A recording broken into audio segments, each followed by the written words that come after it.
नमस्कार and good morning दोस्तों, आप सभी का ट्रेड टॉक के पॉडकास्ट में स्वागत है। सबसे बढ़िया बात यह है कि आज सिंगापुर निफ्टी तकरीबन 150 से पौने 200 पॉइंट ऊपर ट्रेड कर रही है। तकरीबन 150-175 पॉइंट्स के साथ अगर निफ्टी ओपन होती है तो हमें लगता है कि हम इमीडिएटली एक इम्पॉर्टेंट रेजिस्टेंस के करीब मार्केट को खुलते हुए देखेंगे। 16,800 ये मार्केट के लिए इम्पॉर्टेंट रेजिस्टेंस रहा है, एक अल्टीमेट रेजिस्टेंस है। और अगर इस लेवल के ऊपर अगर मार्केट खुल रहा है तो हमें लगता है कि इस लेवल के आसपास थोड़ी सी प्रॉफिट बुकिंग आ सकती है। अगर शॉर्ट कवरिंग अगर आती है तो हम 16,900 950 के लेवल्स देख सकते हैं, जहाँ पे 50 days simple moving average placed है। अगर मार्केट में करेक्शन आता है तो मुझे लगता है कि 16,700 के करीब निफ्टी के लिए काफ़ी बढ़िया सपोर्ट है, और उस लेवल के करीब सपोर्ट आने के बाद एक वापस हमें रिबाउंड देखने मिल सकता है। हमारी स्ट्रैटेजी बाय ऑन डिप्स की होनी चाहिए। अगर 16,700 के करीब अगर मार्केट आता है तो बिल्कुल लॉन्ग करके चले। अगर मार्केट 16,800 के ऊपर अगर सस्टेन हो जाता है तो वहाँ पे भी ट्रेंड फॉलोवर्स कुछ खरीदारी बिल्कुल कर सकते हैं। 16,900 950 के टारगेट समझ में आते हैं। साथ ही साथ इस ब्रॉडर पैटर्न को अगर आप देखें तो यहाँ पे एक राउंडिंग बॉटम फॉर्मेशन बन रहा है, जहाँ पे ग्रेजुअल एक्टिविटी देखने मिलती है, लेकिन ग्रेजुअल अपवर्ड एक्टिविटी होती है, और इसकी जो अपर बाउंड्री है वो 17,400 के करीब की है। सो 17,400 अगर इस लेवल से देखें तो काफ़ी दूर है, और काफ़ी एक लंबा टारगेट हम बोल सकते हैं कि यहाँ से अगर किसी को अगर सोचना है तो।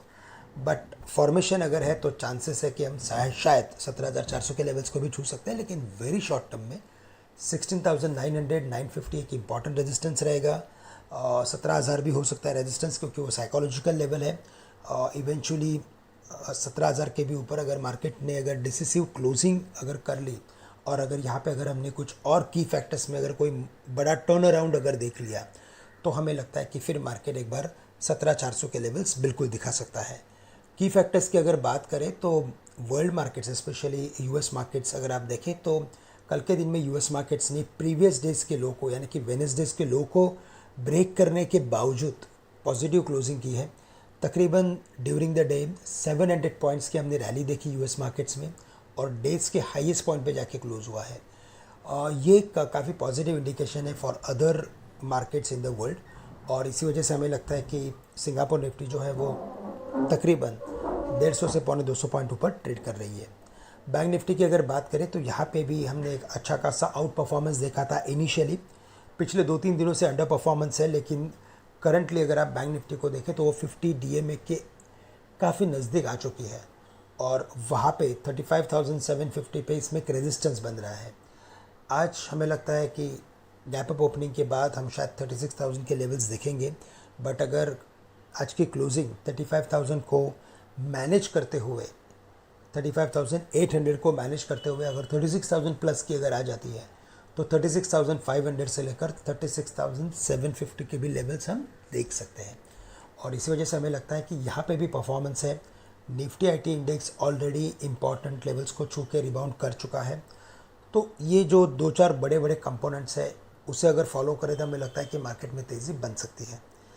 इसके अलावा अगर कुछ सेक्टर स्पेसिफिक बात करें तो हमें लगता है टेक्नोलॉजी पे फोकस करें, फाइनेंशियल्स पे फोकस करें, और साथ ही साथ हमें लगता है कि कुछ कमोडिटीज़ में भी शॉर्ट कवरिंग देखने मिल सकती है। और इसी वजह से हमें लगता है कि टेक्नोलॉजीज़ के बाद, फाइनेंशियल्स के बाद हम कमोडिटीज़ पे भी आज के दिन में फोकस कर सकते हैं। दोस्तों, इसी के साथ मैं आप सभी से आज के लिए विदा लेता हूँ, और आप सभी के लिए आज का दिन और यह हफ्ता मंगलमय रहे। धन्यवाद।